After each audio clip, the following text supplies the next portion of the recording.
اسلام کے مطابق جب ہم زندگی گزارتے ہیں تو ہماری آخرت تو ضرور سنورتی ہے، آخرت کے ساتھ ساتھ ہماری زندگی سنور جاتی ہے، ہماری زندگیوں میں خوشحالی، امن اور سکون آ جاتا ہے۔ اسلام کے اگر کسی ایک جز کو، ایک طریقے کو ہم دیکھیں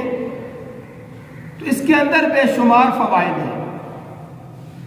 اب ایک آدمی کو اسلام ہر وہ طریقہ بتاتا ہے کہ جس کے اندر اس کی بہتری ہے۔ ہمارے لیے کبھی اس کا ہم مشاہدہ بھی کر لیتے ہیں، ہمارے لیے ظاہر ہو جاتے ہیں، اور کبھی پوشیدہ رہتے ہیں۔ اور یہ ضروری بھی نہیں ہے کہ اللہ تعالیٰ اور نبی علیہ السلام نے جو ہمیں حکم دیا ہے، ہماری شریعت کی طرف سے جو ہمارے لیے احکامات ہیں، حکم ہیں، اس کی نتیجہ، اس کے فوائد دنیا ہی میں ظاہر ہوں۔ ایک مومن کے لیے تو ضروری ہے کہ جب اس کے لیے کوئی حکم آ جائے تو اس کے فوائد اور اس کے نقصانات کو وہ نہیں دیکھتا، بلکہ وہ دیکھتا ہے کہ یہ حکم کس ذات کی طرف سے ہے۔ لہٰذا میں نے جس ذات کے حوالے کر دیا اپنے آپ کو، جس ذات کی بندگی اور غلامی میں اپنے آپ کو دے دیا ہے، حکم اس ذات کا ہے، وہ آنکھیں بند کر کے یقین کے ساتھ اس پر عمل پیرا ہو جاتا ہے۔ یہی اسلام ہے۔ کبھی اس کا مشاہدہ دنیا میں بھی ہو جاتا ہے، اور اگر مشاہدہ نہ بھی ہو، بے شمار فوائد ایسے ہیں کہ جس کا مشاہدہ دنیا میں نہیں ہوگا لیکن اس کے فوائد ہمارے لیے دنیا اور آخرت میں موجود ہیں۔ اسلام نے ہمیں بے شمار طریقے سکھائے، وضو کیسے کرنا ہے، پاکی کیسے حاصل کرنی ہے، میل جول کیسے رکھنا ہے، لوگوں سے معاملات کیسے کرنے۔ تو اسی طرح جو اسلام ہمیں غسل کا طریقہ سکھاتا ہے، اور غسل میں جو مسنون غسل ہے، ویسے تو اگر ہم کلی کرتے ہیں، ناک میں پانی ڈالتے ہیں اور پورے جسم پر پانی بہا دیتے ہیں تو یہ ہمارا غسل مکمل ہو جاتا ہے۔ لیکن جس کو مسنون غسل کہا گیا ہے، اس کے اندر اگر ہم غور کریں تو اس میں بے شمار فوائد ہیں ہمارے لیے، اگر ظاہر ہو نہ ہو، لیکن آج ظاہر بھی ہو رہے ہیں۔ اس کے کچھ فوائد ہماری زندگیوں پر، ہماری صحت کے حوالے سے اور دوسرے حوالوں سے ہمارے نقصانات سے حفاظت کا ذریعہ بن رہے ہیں۔ اب جب ایک انسان غسل کرتا ہے، اگر اس کے جسم کے ساتھ کوئی ناپاکی ہے تو پہلے اس ناپاکی کو دھوئے گا، پھر استنجا کرے گا، پھر وضو کرے گا۔ اب جب وہ انسان وضو کر لے گا تو وضو کرنے کے بعد حدیث میں آتا، حدیث کا مفہوم ہے کہ جب آپ وضو کر لیں گے تو اس کے بعد آپ اپنے ہاتھوں کے ذریعے سے پانی لے کر اپنے سر پر ڈالیں گے، ایک بار، دوسری بار ڈال لیں گے۔ اس کے بعد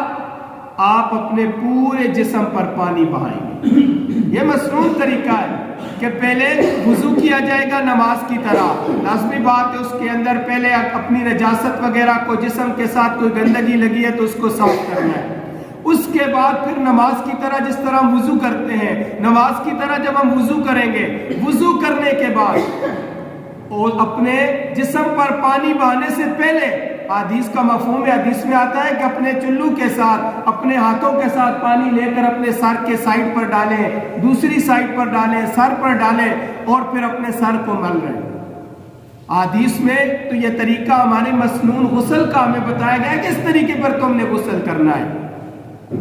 اگر اس کو عام نظر سے دیکھا جائے تو یہ ایک طریقہ ہے، لیکن اگر اس میں غور کیا جائے حکم کس ذات کا ہے، طریقہ کون سی ذات بتا رہی ہے، تو وہ آقا علیہ الصلوۃ والسلام کی ذات کی طرف سے ہمیں یہ طریقہ دیا گیا، یہ تمہارے لیے غسل کا مسنون طریقہ ہے۔ بظاہر ہمیں اس میں کوئی فائدہ نظر نہیں آتا تھا، لیکن آج کے اس جدید دور میں اس طرح غسل کرنے کے بے شمار فوائد ہمارے سامنے واضح ہو چکے ہیں، اور ان میں سے سب سے بڑا فائدہ آج سائنس کہتی ہے، آج ڈاکٹر کہتے ہیں کہ آپ اگر نہانے لگیں، ڈائریکٹ اگر سر پہ پہلی مرتبہ پانی ڈالیں گے تو فالج کا خطرہ ہے۔ کئی لوگ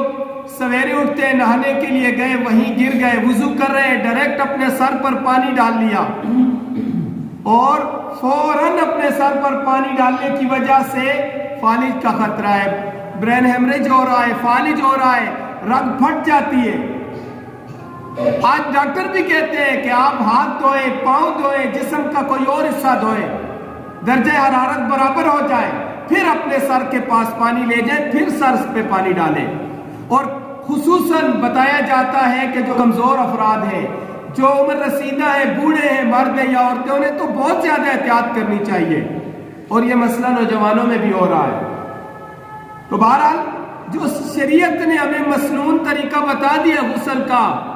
وہ تو ابتدائی پہلے جسم کو ٹھنڈا کر لیا، استنجا کیا ہے، اپنے اعضاء کو، ناپاکی والے اعضاء کو دھویا، پھر جب وضو کیا تو جسم ویسے ہی ٹھنڈا ہو گیا ہے۔ اب اگر پانی ٹھنڈا بھی ہے تو ہمارے لیے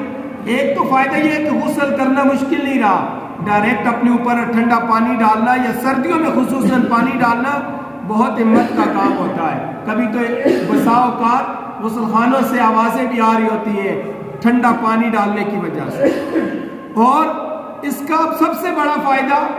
کہ اگر ہم اپنے جسم کو پہلے درجہ حرارت کو برابر کر لیں گے، یعنی جب ہم مسنون طریقے پر غسل کریں گے تو ہماری فالج کا خطرہ نہیں رہتا، اس وجہ سے جو فالج ہوگا اس فالج کے خطرے سے بھی ہم محفوظ ہیں۔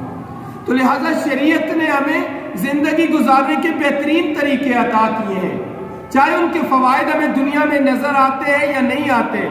کبھی مشاہدہ ہو جاتا ہے اور کبھی مشاہدہ نہیں ہوتا، لیکن ہمیں اس چیز کی طرف توجہ کرنی ہے کہ یہ حکم کس ذات کی طرف سے ہے۔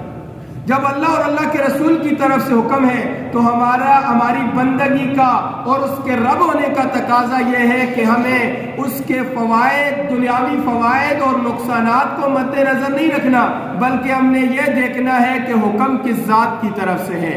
اور اسلام یہی ہے کہ ہم دنیاوی فوائد اور نقصانات نہ دیکھیں بلکہ حکم کو دیکھیں کہ کس ذات کی طرف سے حکم ہے اور اس پر عمل کریں۔ اگر کر سکتے ہیں، نہیں کر سکتے تو اس پر عمل کی کوشش کریں۔